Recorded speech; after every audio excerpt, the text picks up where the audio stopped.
Okay, good morning again. Good to see you back. Sorry, in the last class, what we did on Monday was to look at the whole syllabus.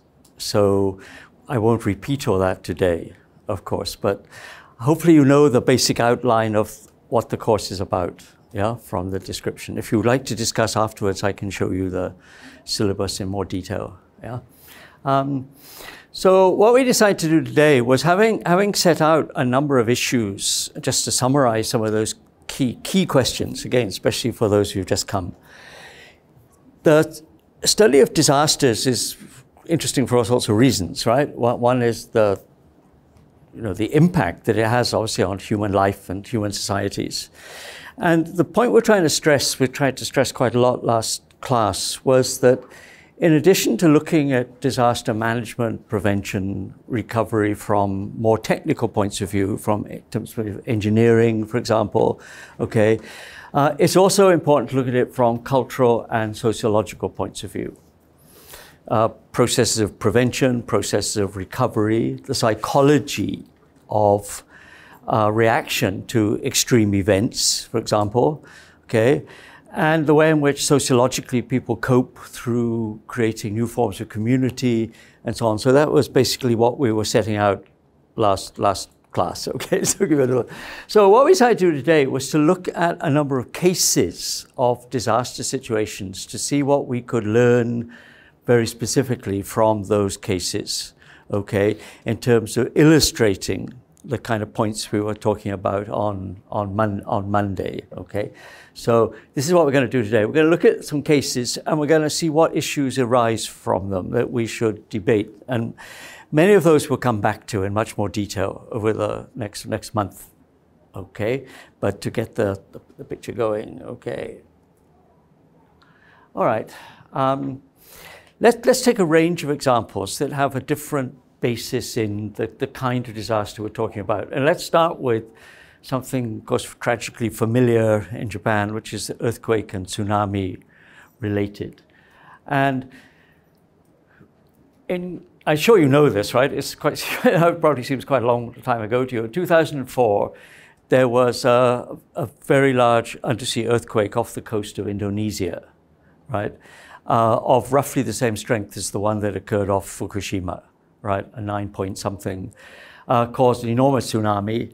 And this had enormous impact on countries on both sides of the Pacific, actually. On the eastern side, of course, Indonesia, which was the closest country. Thailand, parts of Thailand were badly hit, okay? And also, of course, on the other side of the Indian Ocean, particularly Sri Lanka, was badly damaged. And parts of the southeastern coast of India were also badly affected, okay? So when we look at this particular case, are you familiar with this case? You know a little bit about it. I mean, you must have heard about it, I assume. You know, the damage that it did is considered now one of the great classic cases of this kind of disaster, right? What lessons were learned from this in terms of both prevention and recovery? Okay, well, I've listed some of the major ones here. At the time of the 2004 tsunami, there was no early warning system in existence, okay? There is now, but it doesn't work very well, okay? Part of that early warning system was decided to anchor, you know what a buoy is, the floating, what do you call it? I don't know what the Japanese word is for a buoy. That floats on the surface of the water. Often they're used for navigation purposes in harbors. They're anchored, of course, to the sea bottom. Otherwise, they will float away, okay? Was to set up a network of buoys in the Indian Ocean, relatively close to coastlines, so that in the event of a similar event happening, there would be at least some warning for people. How long the period of warning would be. Unfortunately, a number of these buoys were created. They are there, but in many cases, they don't work. Unfortunately, the Indonesian government hasn't put a lot of money or resources into creating an accurate early warning system, so far as you can, okay? That's an interesting question, because the question is, what do you do when you get a warning? Does it still happen in Japan? When I lived in Tokyo at the UN, sometimes my keitai would buzz, and you'd get this warning that there was an early warning of an expected earthquake. But the question is, what do you do? How do you react to that? What do you do? Do you run out of the building? Do you hide under the doorway or under the table? What do you do? You know something's probably going to happen, but how you defend yourself from it is quite a difficult question, right? Okay. The case of the tsunami-related thing, of course, so you have the two events, of course. You have the effect of the earthquake itself, right? Very substantial damage. But then most attention is actually being devoted to the tsunami itself. Now, the one thing you can probably do in the case of a tsunami is to get to higher land as quickly as possible. Move inland, right, and find some elevated place. There's not much else you can really do, right? But at least if you have some warning, that is a possibility. Secondly, lack of sea defenses. But the problem with tsunami is, of course, they exceed the normal storm surge you get even with a typhoon or major storm. I mean, you could to some extent build defenses. They don't even work. When was it? It was 2 years ago, in fact, the Kansai airport was out of action. It was flooded. There was for two reasons. One was there was a very major typhoon, which flooded. It's I don't know how high above sea level the artificial island actually, right, with the airport, right. Compounded by the fact that a ship broke its moorings and drove down on the bridge which links the airport to the mainland, which meant you couldn't get off the island or you could get onto it, right, for some time until damage was done, repairs were done to the bridge. Okay, was an additional problem. You were stuck at the airport for 2 days or something because you couldn't leave. Okay. Sea defenses, therefore, are usually designed for regular storm, right? Not for extremely large events, right? And the question is, can you actually engineer anything suitable to prevent damage from tsunami? How high would your seawall have to be? It would be enormous, right? How many meters? And even that might or might not withstand the shock of this, right? In Aceh, sorry, I didn't put pictures on but you can pass this round. There's some interesting pictures of, this is what Aceh, the city in the northern part of Indonesia, looked like right after the tsunami. You've probably seen pictures of this kind, right? Where huge areas of the town effectively disappeared, right? Coastal settlements, of course, you pass it around if you like. Look at the pictures. All the subsequent pictures are also about Aceh. There are other examples too, right? If your economy is to some extent, or to a great extent, based on fishing, you need to live near the sea anyway, right? Okay, and there's a kind of interesting psychology there. I mean, if as you get richer and richer, if you do get richer and richer, I hope you will, right? You tend to do one of two things. You either tend to live in a higher apartment, what is sometimes called the penthouse. If you're an apartment block, it's the top floors which are considered the most valuable, most attractive, right? In disaster situation, whether that's a good idea or not, I'm not sure. Or people want to live near the coast, sea view. Your property will increase in value in many cases if you have a view of the ocean, right? Which means, of course, you're also vulnerable to any storm effects because of your choice of site for your house, for your dwelling, okay? But clearly coastal communities exist in large numbers all over Southeast Asia, South Asia, and so on, right? And if the economy is based on fishing, it's unlikely that people will be willing to move to what technical people would consider a safer environment, okay? Statistically, there's something interesting here. How often do you think about disaster? Do you go around worrying that your place is safe? You should live somewhere higher. You should move inland. You should not live near the mountain. Sometimes. Sometimes we do. Not a lot, probably. Most of us are rather casual in a way about the way we relate. We know there is always that possibility, but we live with the probability that it won't happen.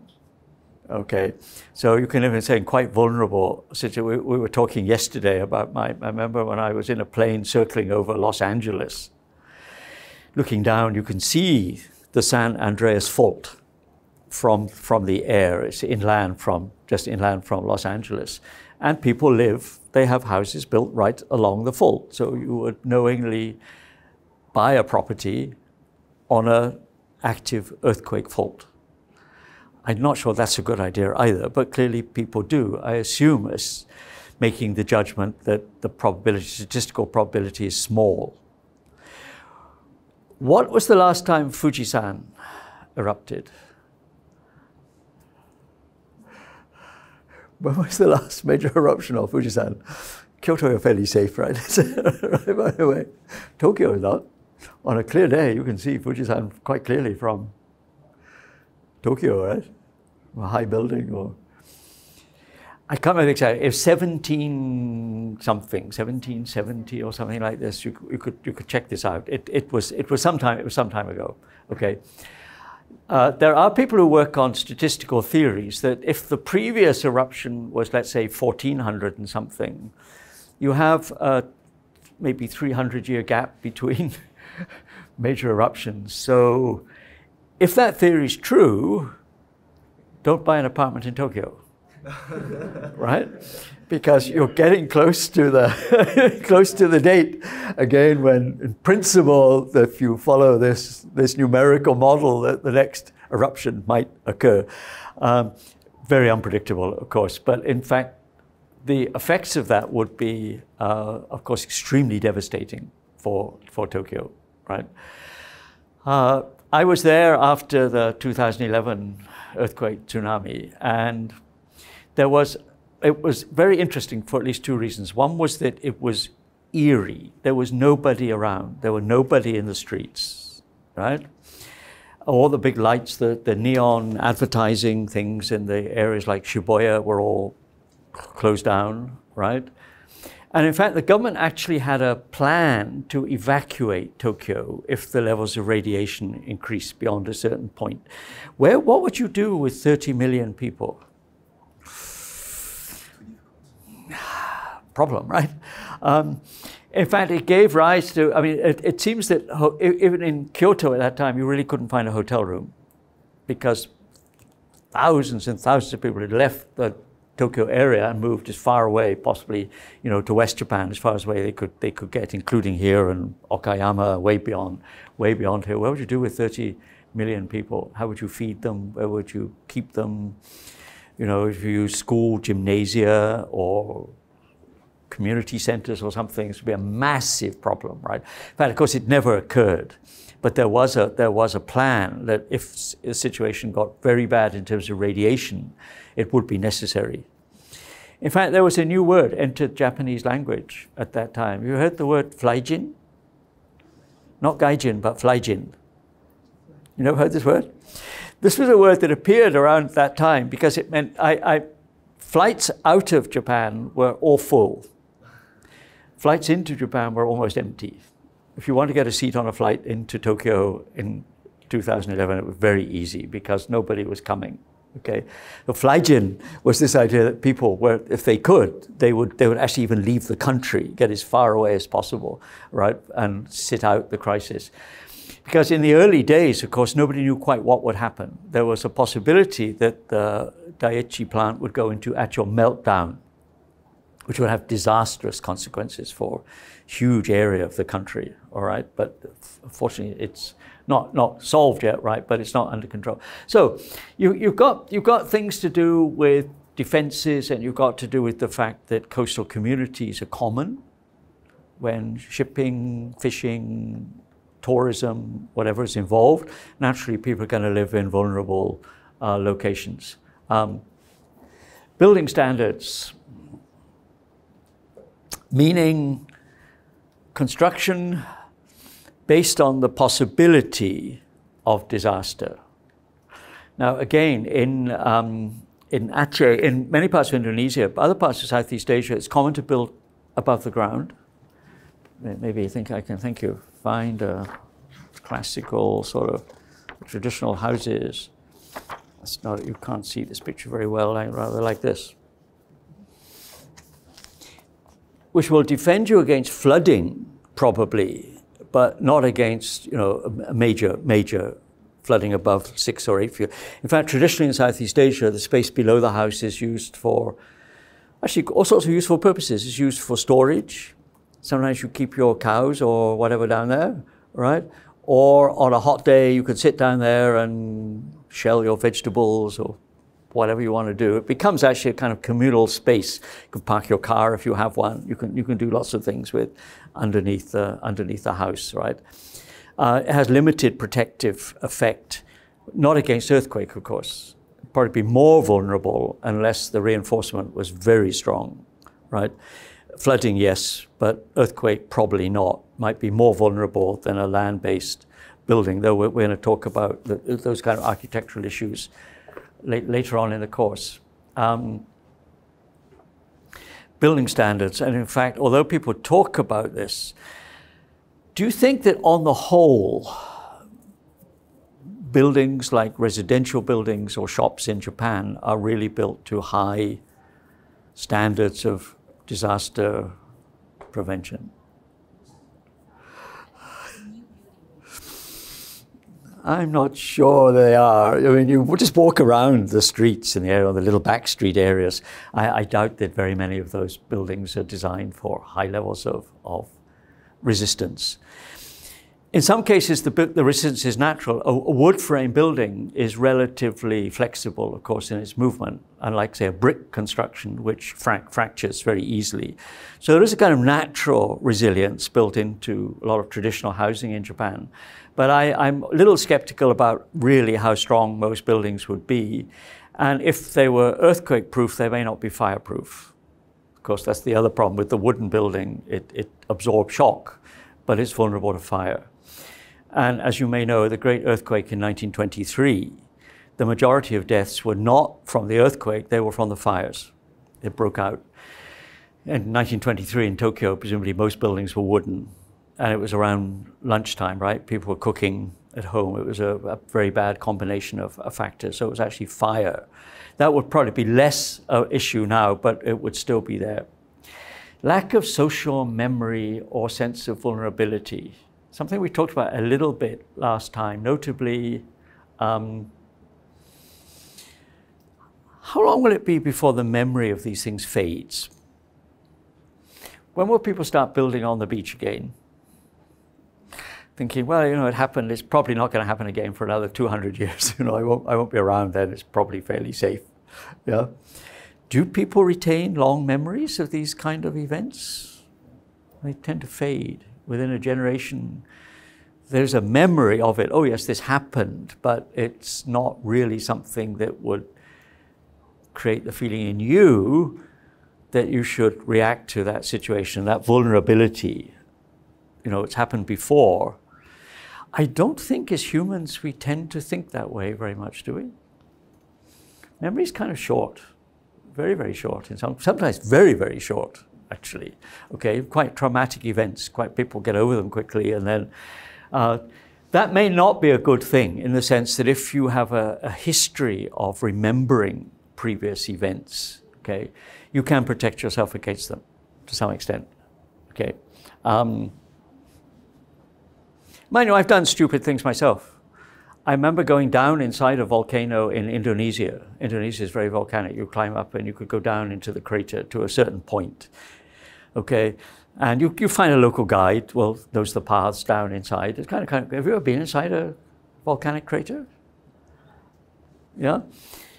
In fact, about 6 months later, that volcano erupted with very little warning. I thought, my goodness, that was the one. I was down inside there, you know, like 6 months ago, and you know, good job you weren't there on that day.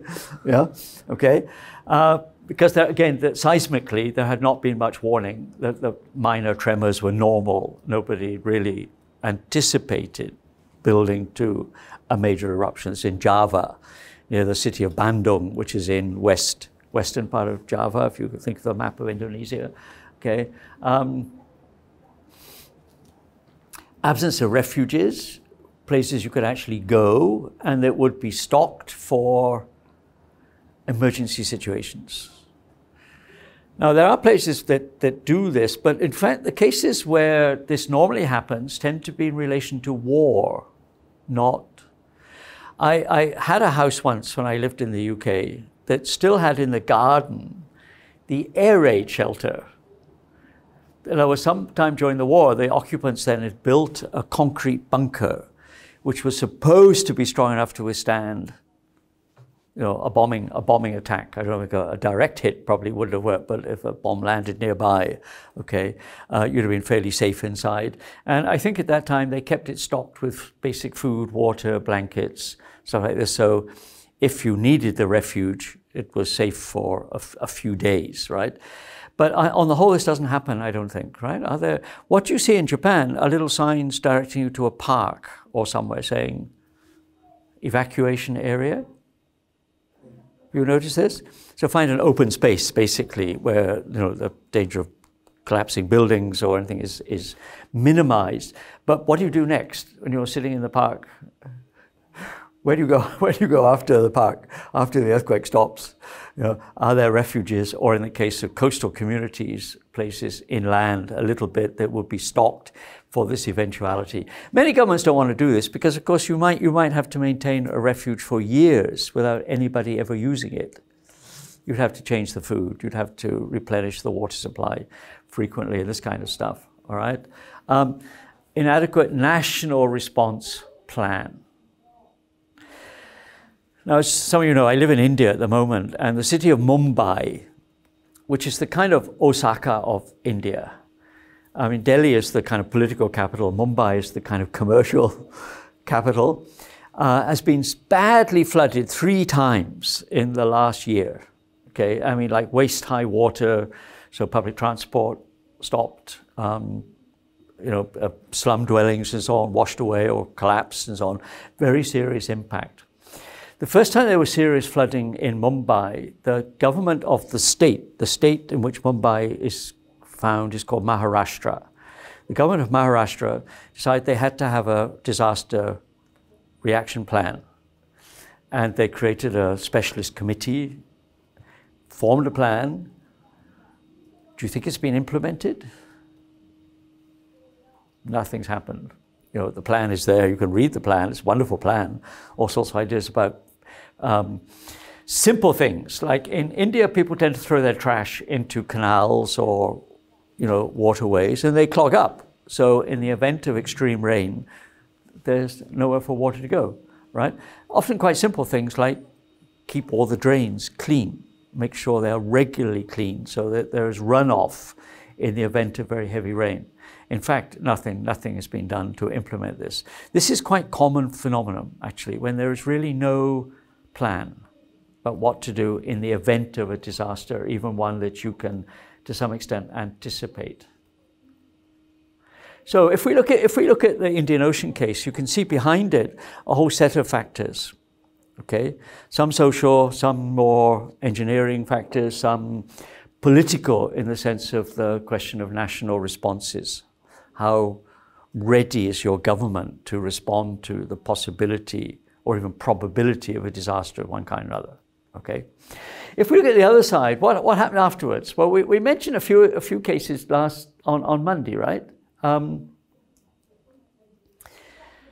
People, in the case of the rebuilding, what people wanted was housing that was culturally appropriate. Okay. And that means that they wanted houses that look basically like their old houses. Okay? If you look at the ground plan of a typical Indonesian or Malaysian house, if this is, say, the front, if we have a fairly square house, you'll find several things. There's a veranda. The kitchen may be, right? And inside, of course, there will be rooms, and probably the toilet will be separated. Okay, and there may be some steps at the front. You can go up to the veranda. They're elevated above the ground. Yeah? Now, there are a number of reasons for this The elevations has to do with, it's good for storage. It also keeps your house cooler. You've got natural airflow, right? Okay, in a hot tropical climate. So elevated. The veranda at the front has multiple purposes. You know what I mean by a veranda? An open, a covered space at the front of the house. You can keep some chairs or sofa or something there, okay? Has several functions. One is it's where you socialize with people. You don't necessarily invite people into your house. You meet them on the veranda, the balcony, and you sit up there and you have your tea and talk and smoke or whatever, right? The reason you don't go into the house is this is also a gendered factor, okay? Women friends would go probably into the house or would congregate in the kitchen, okay? Men do not normally go into the private areas of the house, okay? So there's a whole cultural thing going on here. It has to do with the way in which space is distributed and the way in which space is gendered. Okay, so the veranda is primarily a male space for meeting your buddies, right? Gossiping, talking, you know, doing whatever out there, drinking coffee. Indonesians love coffee. But the women would be in the house or at the back of the kitchen. So again, you notice two things. One is that kitchens and toilets, sorry, that's my terrible spelling, right? Are often physically separated from the house. For reasons of hygiene and for reasons of safety. In the event of a fire breaking out in the kitchen, the most likely place, it's not going to damage the house itself, right? Whereas, of course, most of us now, we cook inside the house, okay? A different distribution of space, you know? You can do this culturally anywhere, by the way. If you just look at your own dwelling space or your family home or whatever, it's quite interesting to see how space is distributed and why it is, okay? And there are also other cultural factors involved. For example, have you ever been in the States, United States? Americans have this habit, which I find kind of charming in a way, but very un-Southeast Asian. They show you around the house. You know, you've met someone, you hardly know them, but you go there, you sit in there, they don't have a veranda, you probably sit in their living room, sitting room, whatever. They will show you the whole house. They show you the bedrooms, they show you the bathroom, they'll show you everywhere, right? Because they're very proud of their house, and it's quite okay. It's not the interior part of the house is not private, right? In most Southeast Asian cultures, it is. So you probably would not get into the inner parts of the house unless you were very close to the family, okay? So people wanted culturally appropriate housing rebuilt. They didn't want the kind of things that NGOs came up with, which looked like a little box, where everything was in a concrete structure with a tin roof, which is too hot anyway, and on the ground. Completely wrong, okay? So we were mentioning this before. In Sri Lanka, after the tsunami there, in many cases, people did not move into the new housing because they found it was too far from the beach. They were fishing people, and they didn't like it culturally. It didn't suit their expectations about internal relationships within the family and how space is divided up, okay? Culturally appropriate housing. People wanted to be resettled where their original house had stood. Now, do you think that's stupid? Say your house just got destroyed by a tsunami and you want to go and live in the same place, right? Say yes. Partly because, again, the statistical assumption that it's not likely to happen again, right, in the near future. It is unpredictable, right? And number two, because that's the place you have your memories and, you know, it's where I lived. Even on I don't know if you ever had this experience of moving house and finding the new house is better, it's bigger, it's nicer, but you miss the old one. For some time, you think, that old place was quite nice, you know, I kind of miss it, you know, it wasn't so bad, you know. Have you ever had that feeling? Think, why am I feeling like this? I mean, I have a better place, better, bigger, more modern, whatever it is you want, right? But you still have an attachment, particularly if the original house was, say, a family house, a house you'd grown up in, right? I was talking to a Japanese friend recently who, unfortunately, her parents have divorced. And the house they lived in, the whole of their life, in which she lived as a small child, they've sold the house because they've decided to have separate apartments. She said, I really miss this. I mean, I grew up there. It was my home. You know, you go back and look at it. You can't go in anymore. Somebody else is living there, right? And you'll see many, many cases of this. We're stressing this question of culture. A very interesting example of this, there is a very lovely movie. Of course, now the name I can't instantly remember. It's in Hindi. In 1947, India was partitioned. You know a little bit of South Asian history into India and Pakistan. Yeah? And in fact, two parts of Pakistan. There's West Pakistan and there's East Pakistan, which is now Bangladesh. But originally, in 1947, Pakistan was a strange country because it had another country in between. You want to get from east to west, you had to cross India, right? Which is quite a big country, right? Okay. There's a wonderful movie which is about an elderly lady whose family migrates, a Muslim family, who chose to migrate to Pakistan. Pakistan is a Muslim, all right? Many Muslims left India to go to Pakistan, okay? Later they discovered they didn't really like it in Pakistan. Okay, they want to go back to India. Their memories, their family lived in India forever. They went back.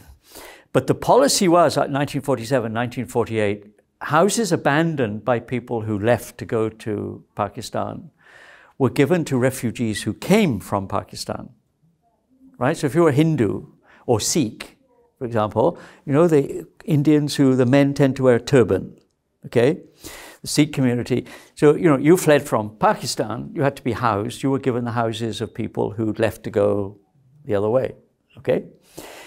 The movie is about an elderly lady, the family returned to India because of all their memories and so on, and she's very old, she realizes she's dying. The one thing she wants to do before she dies is to go back to the house where she grew up, where she lived for like 80 years, all right? And it's a very touching movie because finally her sons and so on, they find who's living there, they go back, and she's taken back to the house. So very deep memories, attachment to a place. So in a post-disaster situation, it might not be rational in a technical sense. You want to live by the beach again, Say yes, because that's where I grew up, right? That is the space that I associate with my memories, okay? Resettlement patterns tended to follow the patterns of the old settlements insofar as possible. Some cases because of geographical shifts, the coastline having moved and so on because of the effect of tsunami and so on, this was not possible, but wherever possible is what people wanted, okay? The role of religion. Now, we mentioned this again last week a little bit. Remember, we talked about this. What was the first building the people in Aceh wanted put up after the tsunami? The mosque. Yes, exactly, the mosque. They wanted their religious thing, not housing, not a community center or something, not a school. They wanted the mosque.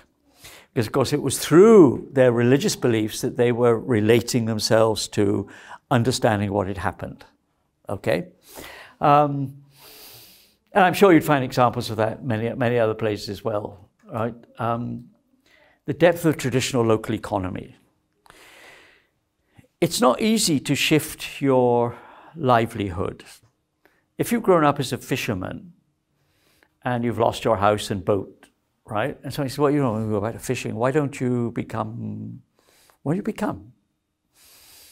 Retrain, become a motor mechanic, or become a TV fix-it man, or become a farmer or something. I don't know anything about these things, right? And all my skills were related to the original fishing economy, okay? So in fact, in principle, it's easy to say to people, oh, you can retrain, right? It's not easy, psychologically or in any other way, actually, to retrain yourself when you have skills that you want to reestablish. So in other words, people want to live back by the coast, they want to get another boat, and they want to return to fishing as their primary livelihood. Okay, it makes sense psychologically, I think. So the local economy and that relationship to sea and land. people talk about climate change and all these kind of issues. There's a question, how much of the Earth's surface is water? What percentage of the total globe is ocean? 70. Sorry, did you have a figure? 70. It's 71% is the last figure that I recently saw. So in fact, the majority of the Earth is water, right? And again, we often forget this in terms of this deep psychology. If you've grown up in a water-related community, the sea is not some alien thing out there, cold and wet. It's a place you understand very, very well. And I've seen examples of this. I did a project once in Fiji. It's a group of islands off, if you start from Australia, northeast of Australia in the Pacific. And I remember traveling by the local boat one day, going from one island to another. And it's a little scary in a way. Once you get out of sight of land, you're in the middle of the Pacific. It's big ocean, right? If you get lost, it's a long way to anywhere else. South America is like 2,000 miles, right, east of where you are. You know where you are. And with the high islands, you can see them. But the low islands, the so-called atolls, which are very close to sea level, the first thing you actually see are the palm trees. But you're out of sight of land. I remember being out of sight of land and saying to the boatman, said, "Do you know where we are?" He said, "Yes." I said, "Well, how can you tell? It doesn't have GPS, you know, any like high-tech thing like this." He put his hand in the water, took some seawater and tasted it. He said, no, we're about 10 miles. So how can you do it? He said, "Well, the water tastes different." And the second sign was you began to see birds. Okay, after about another 10 minutes, sure enough, you start to see some seagulls and so on, right? Aha, that's a pretty good sign you're getting close to land, okay? After that, so then finally you see the palm trees appearing over the horizon. Think, how did you know? I said, "Well, the water." So I can't, you try this, you know, go to the beach and try tasting the water and see if you can tell anything about it. In fact, if you can analyze it, it has to do with things like the level of sediment. If you're near a river mouth, for example, there are higher levels of silt in the water. Now, most of us could not detect that, right? If you're very experienced, if you know the ocean in that intimate way, you can tell. I know where I am because the water is different, right? The rest of us, it just looks like ocean, right? Nothing you can see, okay? So people often have that very intimate kind of relationships with either the land, if they're farmers, right? Or with the sea, if they're fishing people or engaged in some sort of maritime activity, which, you know, we urban people have lost these skills completely, but they really exist. That was an example where I saw someone actually do this, right? In the Aceh case, there were other factors too. International interventions happened very quickly. That's to say, humanitarian NGOs in particular began to provide aid, emergency housing, tents, food, water. It's always a critical factor very quickly. And something which is quite useful is using your army. I mean, the Japanese army has not much to do, right? Fortunately. It was a good thing it doesn't have much to do, right? But, you know, wasting their time. You may or may not know this, but the Self-Defense Force has a brigade which is a disaster response brigade.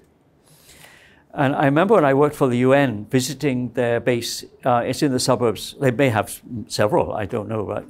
There's a big base right next to the Uji campus, in fact. I don't know if that is what kind of division of Self-Defense Force it is. But anyway, and at the time I went there, half the brigade had gone, all right? They weren't on the base. They were in Haiti because the great earthquake had occurred in Haiti, and the Japanese government had immediately provided a brigade from the army for, you know, reconstruction, rescue work, and, you know, beginning the rehabilitation process. So, I mean, we'd see some of those things, I think, parallel with you know, other examples. So let me keep an eye on time. You know, we're all very familiar, obviously, with the 2011 tsunami here. And some of the factors, we say people like a lack of coastal defenses, and people like to live near the sea. I mean, the power station, of course, had nothing to do with the sea view, but people do like to live by the beach. I currently live in Delhi, and I grew up by the sea, and one of the things I don't like about Delhi is that it's at least 1,000 miles from the nearest sea. You go east or you go west.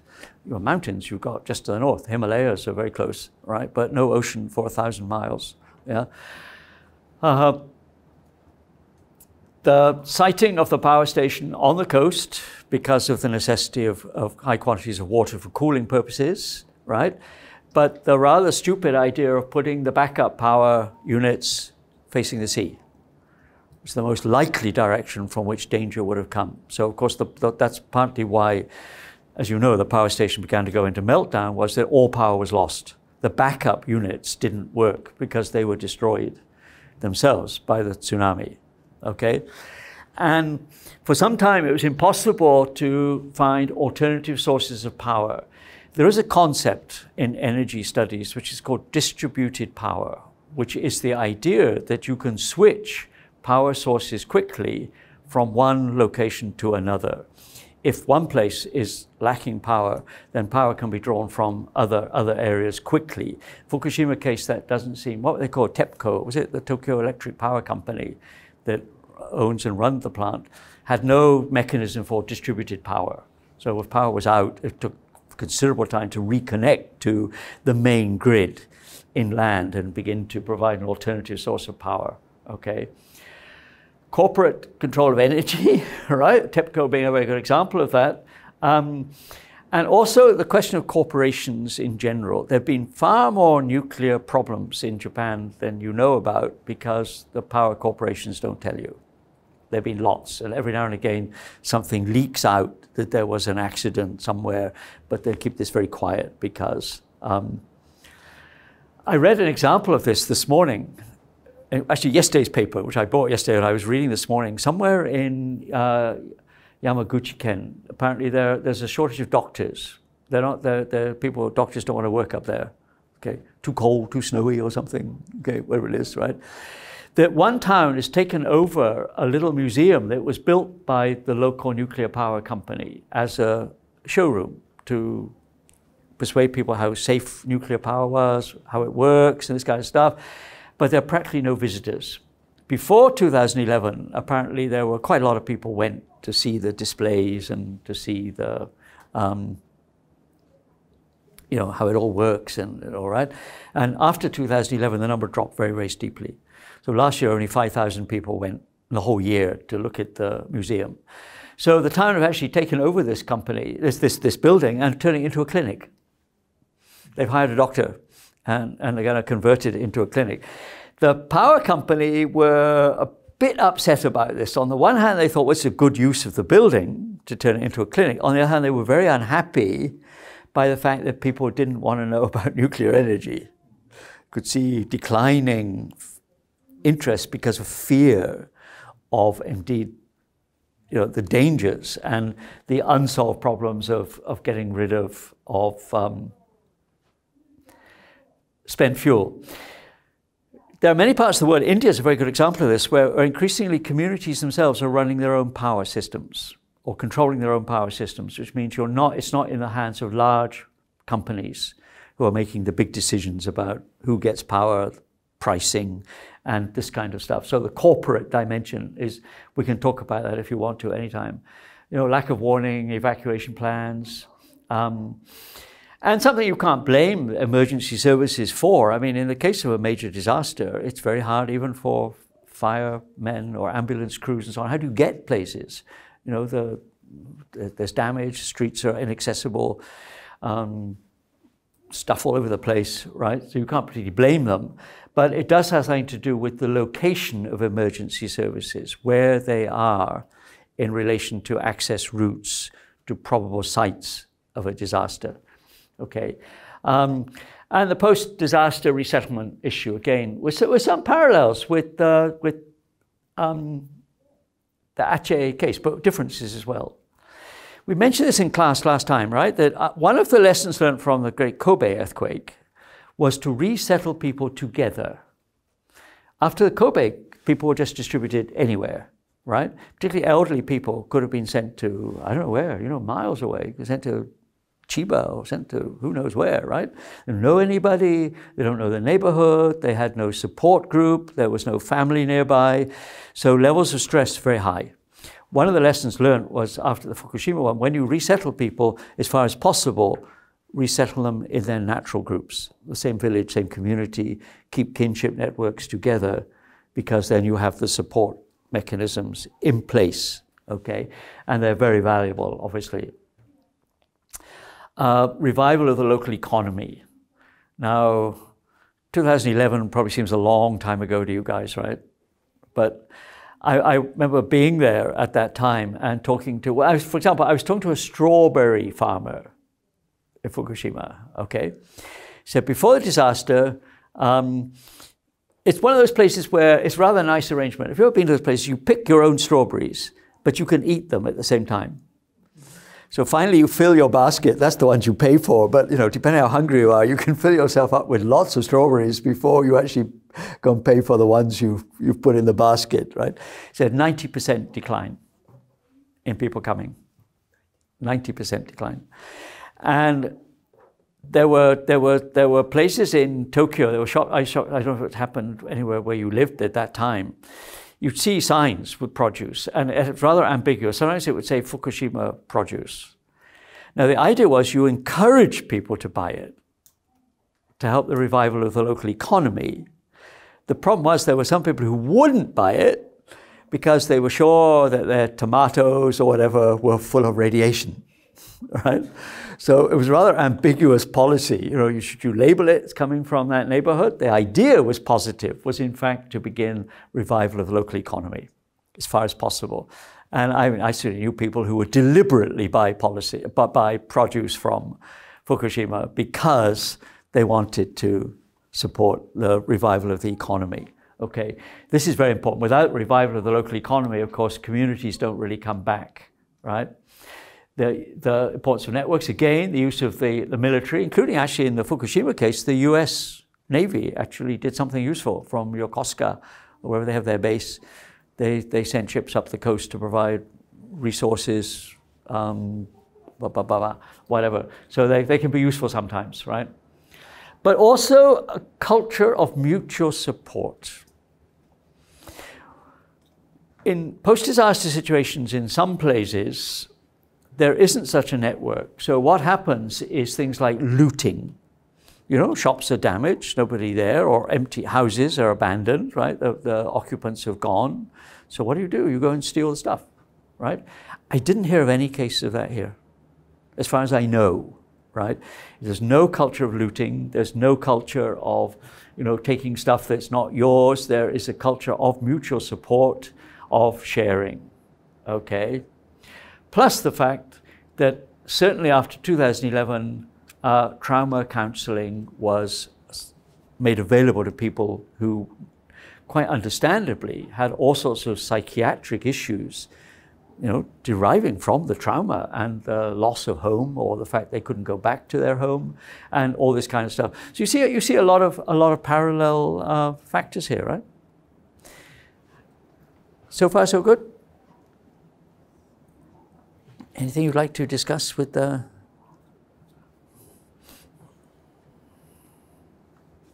Many parallels, of course, right? The physical basis of the disaster was similar, right?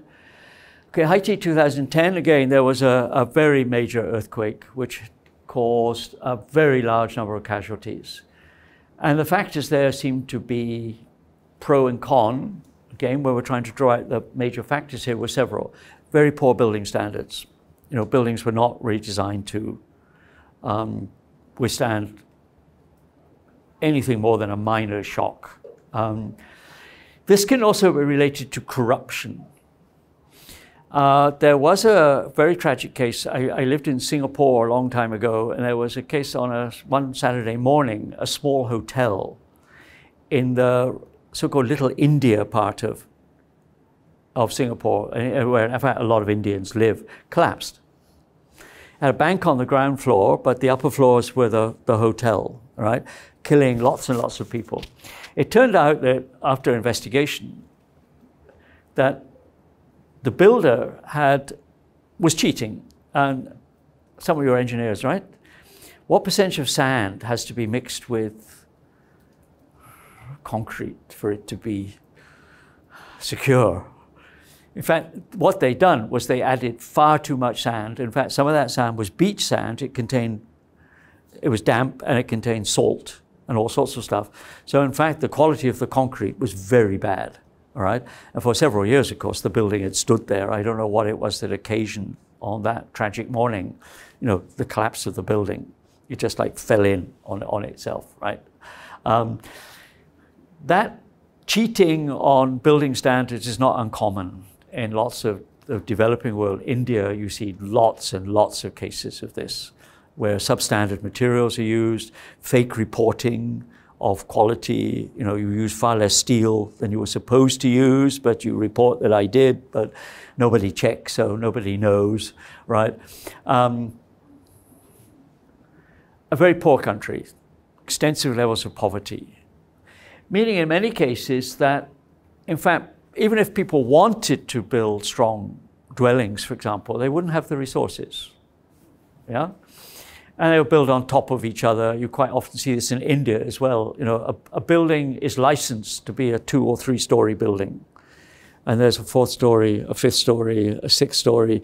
People just added things on top of a structure which is not designed for more than 3 stories. And the fact they're illegal, but again, because of the culture of the kind of legal and regulatory infrastructure, people get away with this all the time until there's a problem. Of course, there's a disaster. Mumbai, we were talking about the floods, but Mumbai's also had, in the last year, there were 2 or 3 cases, again, of apartment blocks collapsing. And they were quite old, but it turns out always, when they were investigated, was, of course, that the physical structure of the building was totally inadequate for the load that it was actually carrying, partly because people had added illegal floors above the officially permitted level.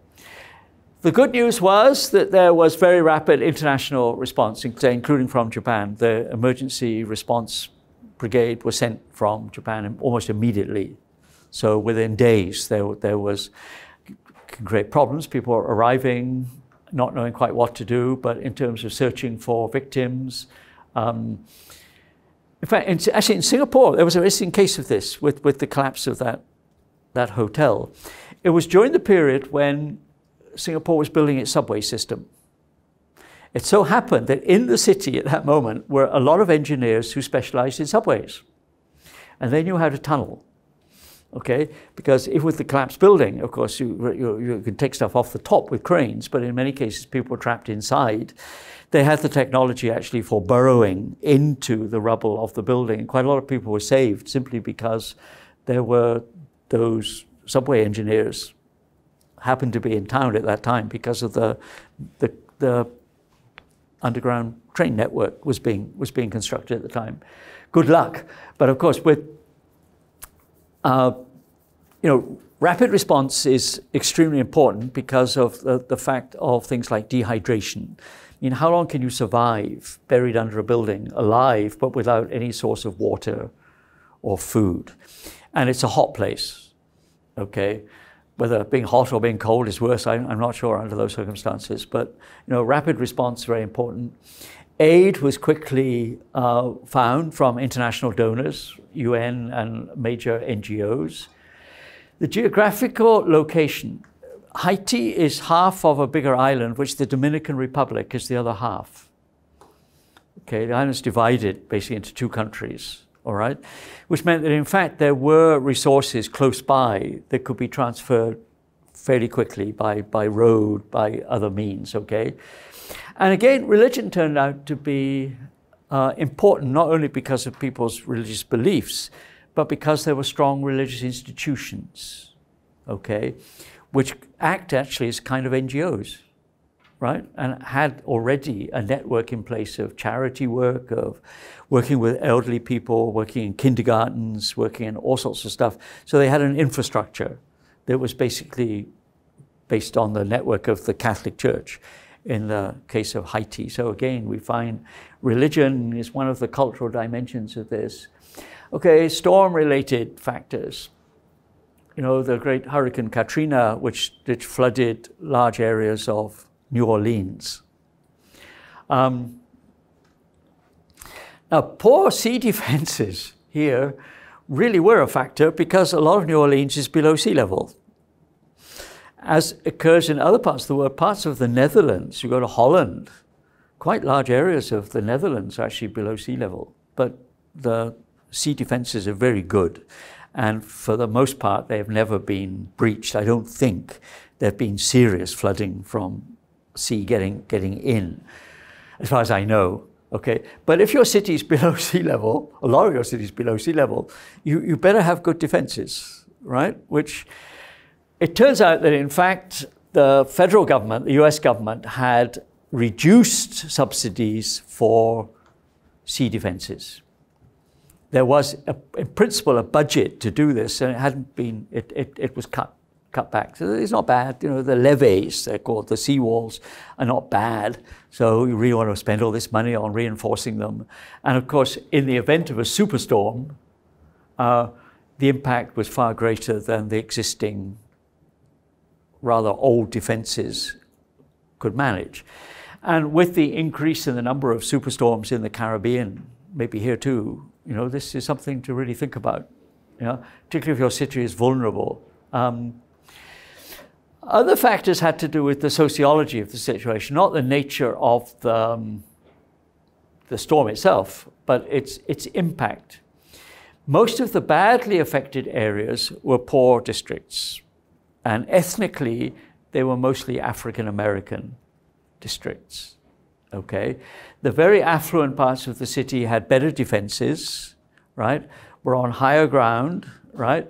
People had ways of getting out of the area, like a car, you know, if they could see the situation was getting very, very bad. The poorer areas were extremely vulnerable because they were poor, right? They were not well defended.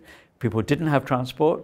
People, you know, didn't have necessarily the kind of, you know, places they could go, other parts of the US, relatives in unaffected areas, for example. So a whole lot of social factors to do with the social structure of the city, right? Other parts of New Orleans, of course, are fairly affluent, and many of them were flooded, but were not seriously damaged, okay? But part of the reaction to that, we were talking a little bit about culture in a very literal sense, was that it's a culturally very rich city. In fact, it's one of the homelands of jazz. Right? New Orleans, right? It's really that deep South culture, right? Great cultural resilience. You know, as people could begin to make music, could begin to make all sorts of things out of the disaster, turn it not into fun, but at least reacting to it with a sense of humor, right? A more sort of creative way of dealing with it rather than seeing it as a disaster in a purely negative sense, right? That it was possible to respond. And other creative responses, which were very notable in New Orleans. In the poorer areas of the town, many of the houses are wooden, okay? Badly damaged in the flooding, could not be reconstructed out of the same material. A movement began in New Orleans to deconstruct the old wooden houses, obviously with the permission of their owners, to either build a new house somewhere else, or to create other things like furniture, wooden benches, chairs, tables, and so on, out of the wood from the seriously damaged houses that could not be rebuilt in the original place. So kind of recycling of materials proved to be very, very important, partly because in a poor community, people are not likely to have the resources to rebuild. Make sense? I can't afford it, right? I mean, my house was destroyed. Right? What do? We take down the old one, dry out the wood and so on, and you can reassemble something else with a little help from creative local architects in particular to put together a dwelling which is quite adequate and doesn't really cost you anything. It's a recycled model insofar as you can. So that's another interesting way of responding to damage.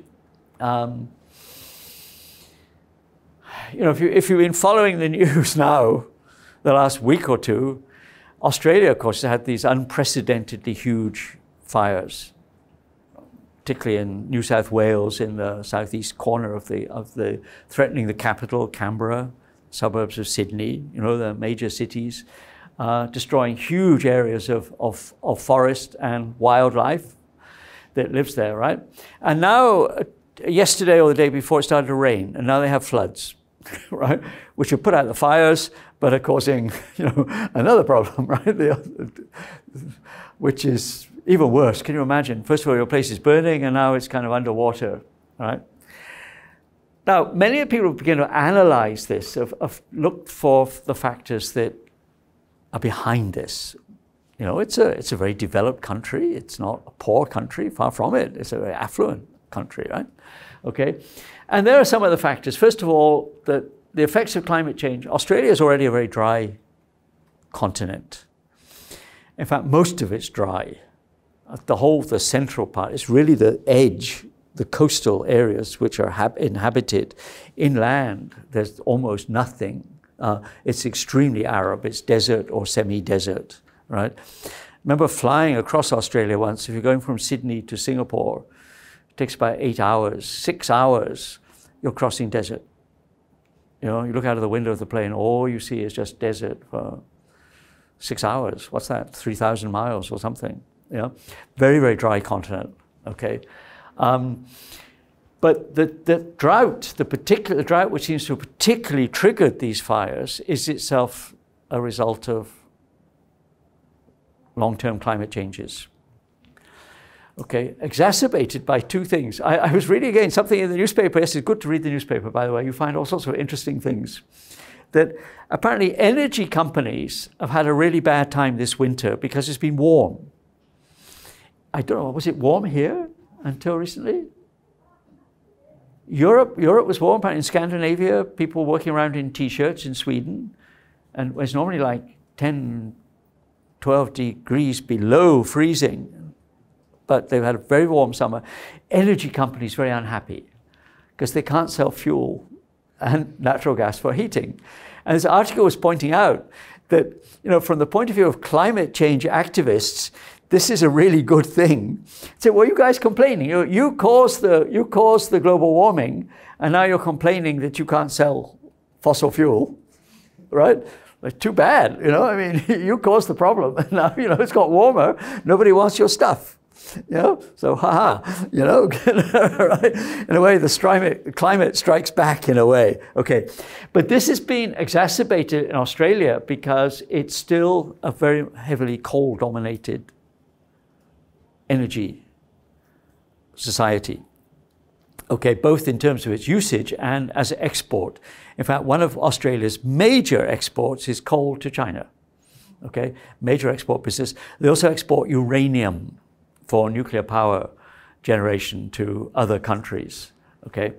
Other factors too, right, very dispersed settlement patterns.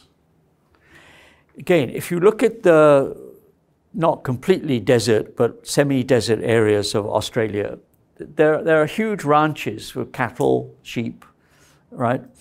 And in fact, it used to be the case that it comes for children. If you live on one of those stations, you either have to go to school and live somewhere. I mean, you have to go to a boarding school, or in fact, I think it still exists in Australia. There is a TV and radio network, so isolated children can actually follow school lessons because they live so far from any urban center that there's no way to commute to a school, okay, unless they go and live in a city or town somewhere, okay? So with very dispersed settlement, of course, the risk factor is in some ways lighter because you're more spread out. But in terms of risk, it's also higher.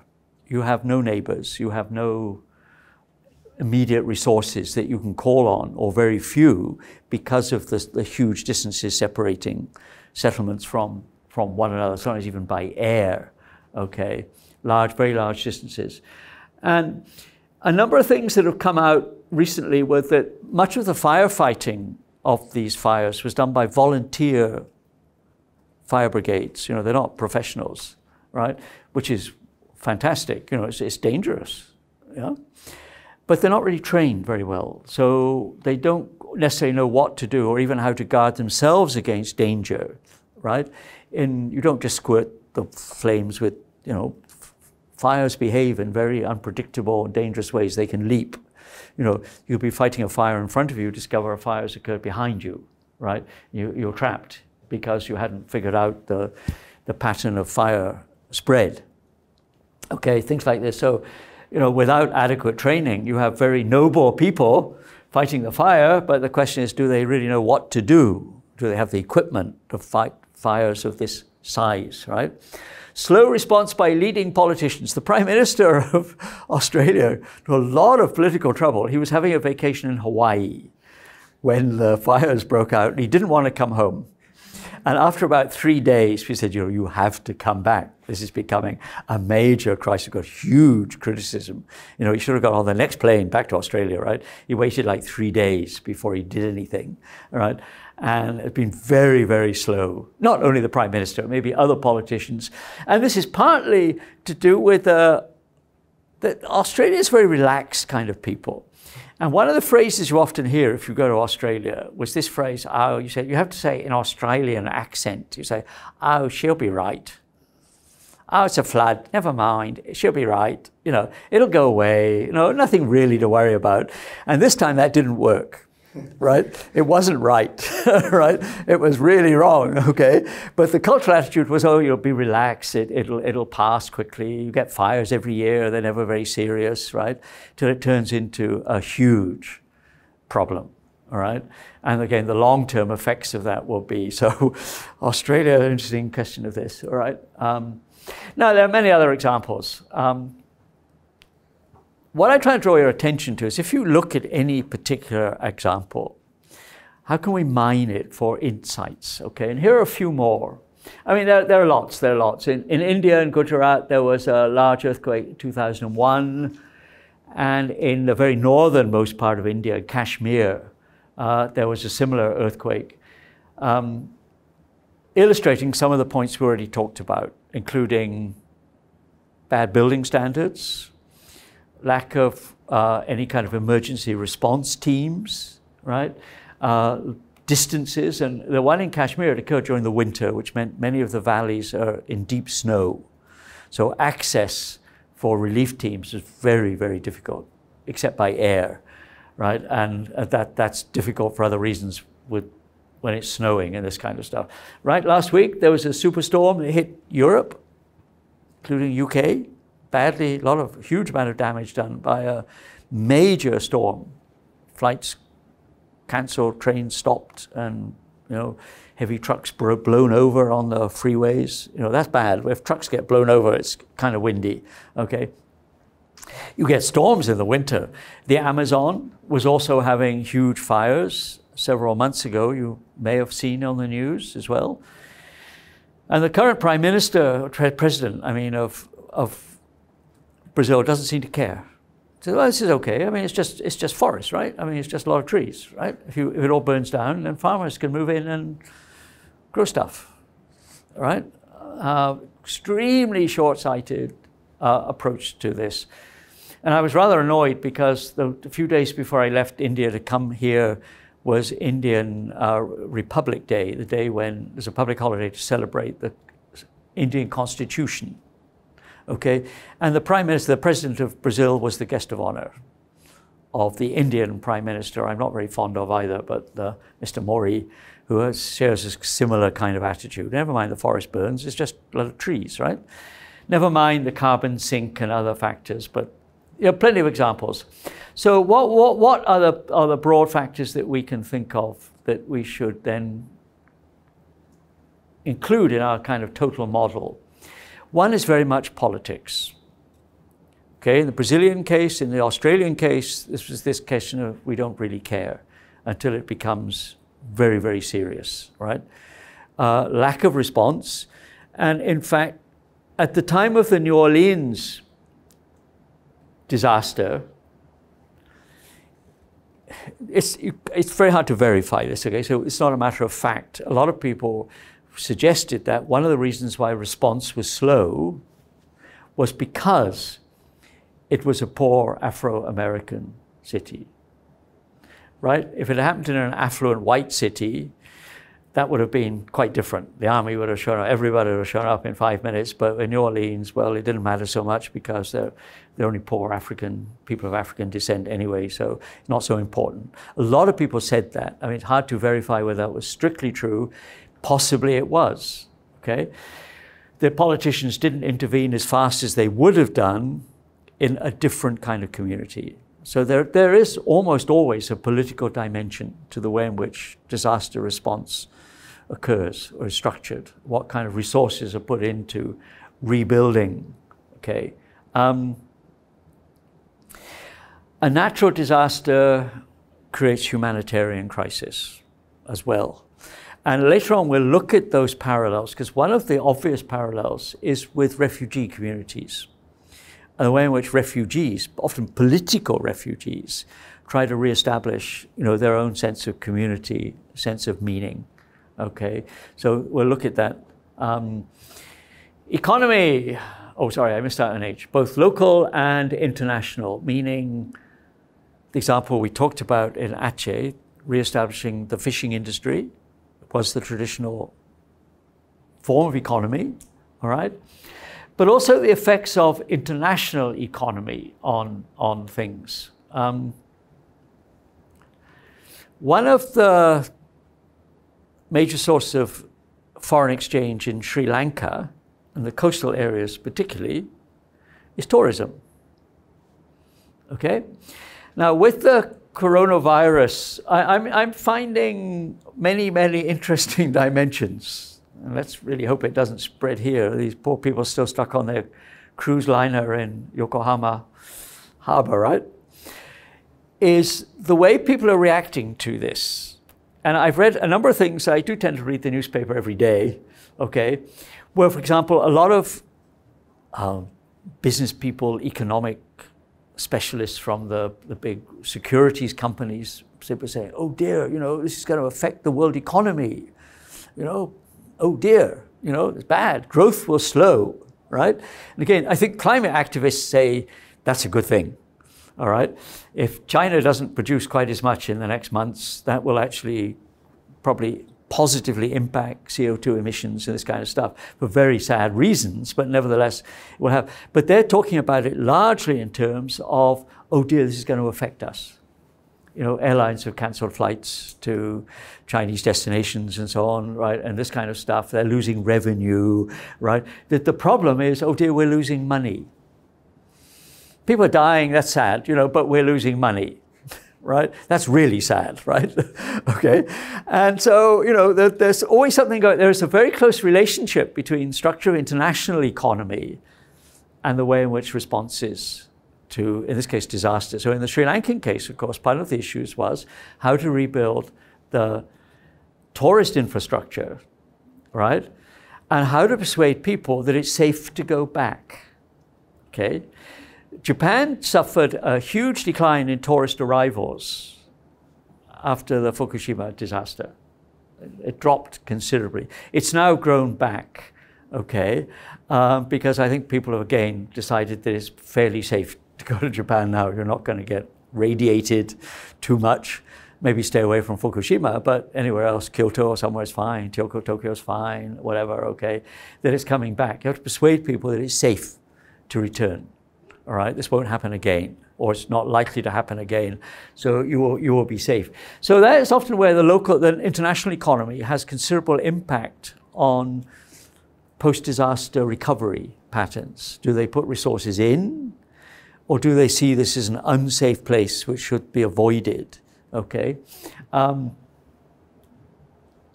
Attachment to place and memory, social memory. We've talked about that today already, of course. The fact that there is a deep psychological connection to place, and because of that connection to place, being displaced from a space with which you're familiar is itself a kind of trauma.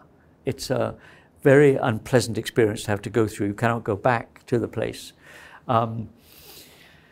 We mentioned the island of Montserrat on Monday, right? Which was 2/3 of the island was basically destroyed by a volcanic eruption. So in many cases, for many of the islanders, they go back, they can't find their home. You know, it's buried under piles of volcanic lava, right? They will still go back to the location that used to be here. You know, my house was here, right? You can't find it anymore. It's obviously totally, physically, totally destroyed, but this was the place, all right? So there is that very strong thing to do with this. Now, again, I came across an interesting example, again, something I read recently. Read lots, it's good for you, was that Mr. Trump is building this wall along the border with Mexico and the United States, trying to keep presumably Latin Americans out, right, of the United States, right? A very interesting issue just emerged in the last couple of days. Somewhere where the construction is going on is disrupting traditional burial grounds of the Native Americans who originally lived there. Okay? Now, for many people, that's really, really a bad thing. You know, maybe I have to move or something because of your dam or your freeway or your whatever, your new airport or something, okay? But don't disturb my ancestral burial grounds. They're really sacred, right? The whole tribal memory is tied up with these kind of lands. So this is going to be interesting to see how this is resolved. You're going to make the wall go around these things. So, you know, my burial ground is left untouched, right? Something similar has actually happened in Australia with the Aboriginal people, with mining, coal mining and uranium mining is often on traditional tribal land, which means either disturbance of burial places or just disturbance of memory places, okay? I don't know if you know anything about Australian Aboriginal culture. How do I put it? Materially, it's very simple culture. The boomerang, you know, the boomerang and this kind of thing. With very little technology for traditional Aboriginals, right? But their knowledge of landscape is incredibly intimate. Every rock, you know, every piece of the landscape has some story. But there's a concept in Aboriginal thinking, it's called the dream time. So when you're navigating across the desert, the way you would do it would be say, well, you know, keep going until you come to the rock that looks like a kangaroo, right? And keep that on your left and keep going until you come to such and such a place, which is the dingo place, right? After the dingo, keep going until you come to somewhere. So, you know, the whole landscape is mapped in terms of mythology. If that landscape is disturbed by mining, for example, the basis of that knowledge is disrupted. Right? You can't navigate anymore because somebody's dug up, you know, the land. The landmarks have gone, right? They've disappeared. It may seem a minor example, but I think it reflects very strongly this question of attachment, okay, and how people deal with that under circumstances when they are violently disrupted, displaced from, you know, their place of origin.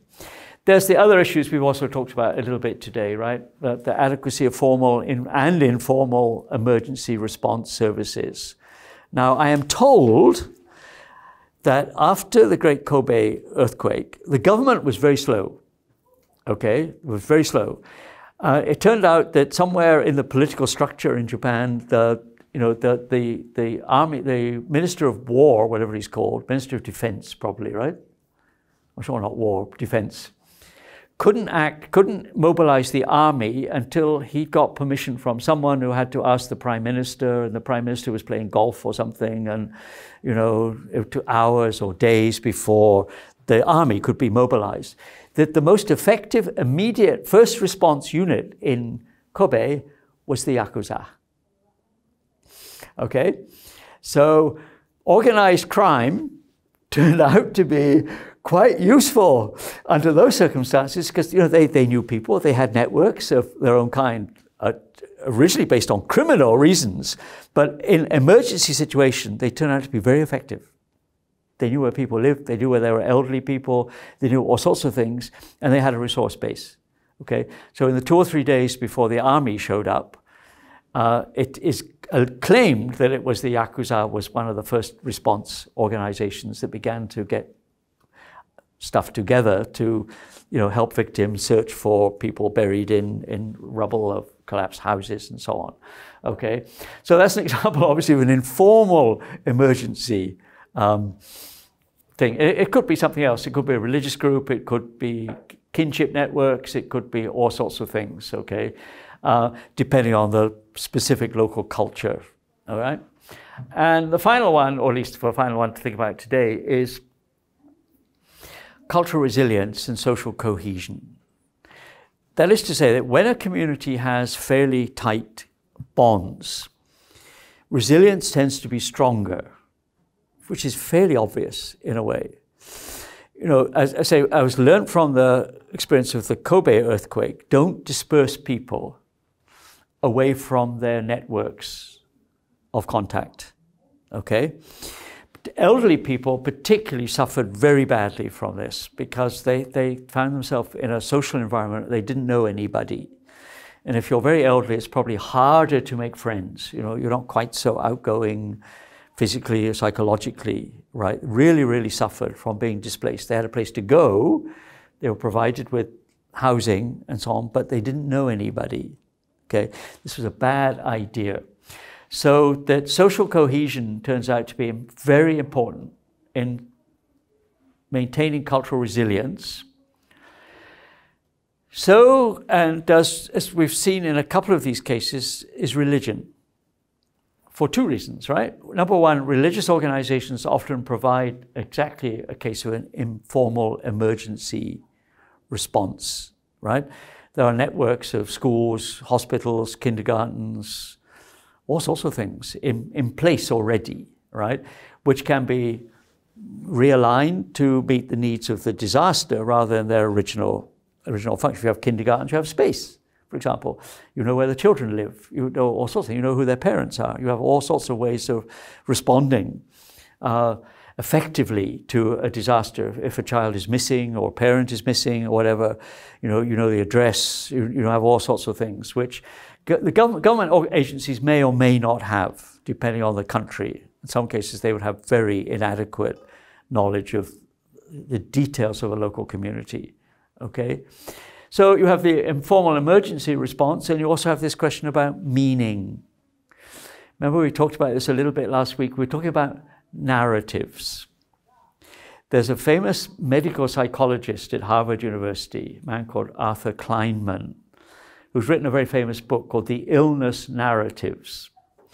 And in that book, remember we talked about this a little bit on Monday, he talks about the fact that for sick people, it's not simply a question of knowing about the technical things. What drug should I take? What is the prognosis? You know, can you operate and stuff like this?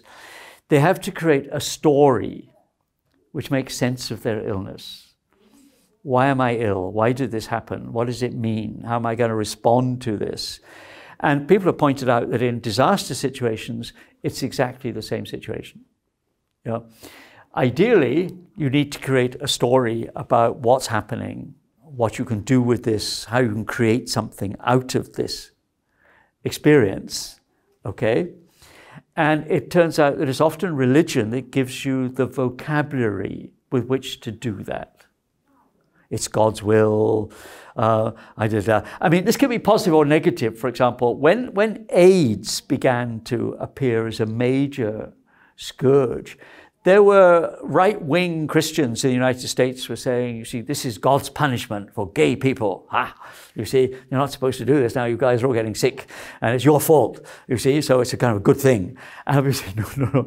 So, but that was a kind of negative narrative. All right, the disaster happened to you because you were up to something evil, right? But the positive ones are, of course, that they do help people create a framework of meaning through which they can begin to make sense. Whether you agree with that model of meaning is another issue. If it makes sense to them, it provides them with a very powerful tool to adapt to the circumstances that they find themselves in, even quite extreme ones, right? How are we doing for time? I think we're just about right on time. I'll give you just one little story to give you an example of this. It wasn't a disaster, but it was something sad. A colleague of mine passed away from cancer, and we all went to the funeral, quite naturally, and all dressed up as you do in Japan, in a black suit, you know, ladies in a black dress, a black tie, and all this kind of stuff. When we got there to the funeral, we discovered everybody was wearing bright colors. It turned out this gentleman was a member of it's a kind of semi-Christian group called Jehovah's Witnesses, which are a kind of sect, okay? Their theory was that it was sad he died, of course, because, you know, his wife would miss him, children would miss him, and those guys' friends would miss him, but he'd gone to heaven. So why come in black, you know, come in pink, come in red? He's happy, you know, he's in a beautiful place. So whether or not you agree with that theology is not particularly the point. The point was, from their point of view, this was not a tragedy. It was a kind of promotion to, you know, a better place, right, than the one you'd come from. So you can see why in a disaster situation you could find exactly that same kind of logic operating. So religion turns out to be one of the most important cultural elements, I think, in which people respond to this kind of situation. Any thoughts, questions, comments? Sorry, we, as usual, run out of time more or less, but I think that's the last slide anyway. I hope it is. Is that the last one? Oh, yes, it was the last one anyway. So, yes, please. In the Fukushima case, yes, you mentioned many things because of the earthquake. Many things was polluted by the nuclear radius. Ah, yes. So, for the safety reason, how should people deal with those polluted things? To see the... For the safety reason, how the government, how the people, how the human to deal with those polluted, such as the water. You mean the basic resources? Yes. Yeah, I mean, that's how do we put it? I mean, you've obviously got at least two aspects of this. One is that, particularly a natural disaster, you can never be totally prepared to be able to mobilize resources. The ideal is probably not to stockpile resources. I mean, you have some huge warehouses all over the country full of water and, I don't know what, cup noodles or something, right, that last fairly long. Is to have networks through which resources can be mobilized quickly to be delivered. We talked about distributed energy as an example of that. I think the same logic would also apply to other resources, water, food, you know, if it's in winter, then obviously blankets, tents, whatever. That's much cheaper too. What you need to do is create the network, not to create stockpiles. You probably want some stuff, but then you don't have to, you know, plan for something which may never happen. It's expensive to maintain large stocks of stuff. So I think the network approach is probably effective, and I think maybe that is something that was learned from the Fukushima example. I hope it was, at least, yeah. Very good then. So thank you. So see you Monday. It's Monday again, right? Monday. Next week, Monday, Wednesday, I think we're on the same schedule for the next week or two. So have a nice weekend. It's only Thursday, right? But weekend is coming soon, right? Okay, thank you so much.